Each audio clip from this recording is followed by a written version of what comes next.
Consigliere, ieri il PDL regionale ha lanciato un forte segnale contro i costi della politica.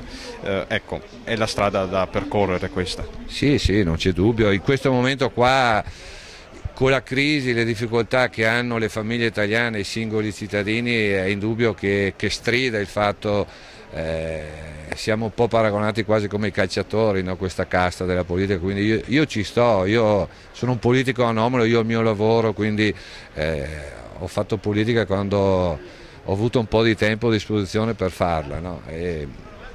Sono perfettamente d'accordo con quello che diceva il mio capogruppo Dario Bond, però dopo anche qua bisognerebbe essere chiari con i cittadini, no? Lo diceva sempre Brunetta stamattina, 40 milioni di euro di liquidazione dei banchieri sono un'enormità rispetto alla nostra casta, no?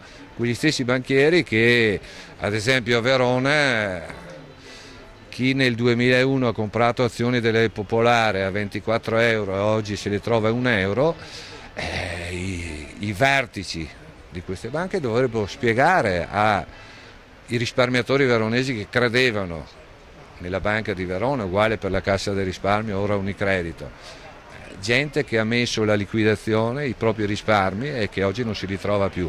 Però questo va tutto bene, questo nessuno lo sottolinea e anzi, come diceva Brunetta, questi sono i salvatori della politica futura. Io non ci credo, io spero che anche i cittadini capiscano che non si può fare di ogni erba un fascio e noi faremo la nostra parte come regionali, l'abbiamo detto ieri, ci dimezzeremo lo stipendio, faremo due mandati solo, 10 anni in politica è un'esperienza eccezionale ma sufficiente penso, no?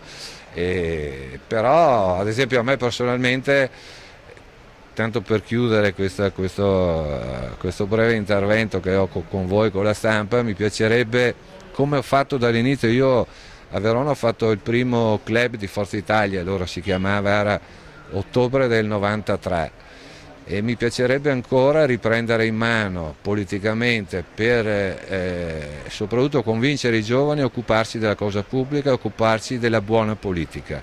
Ecco, mi piacerebbe fare questo come mio impegno futuro e prossimo nel partito.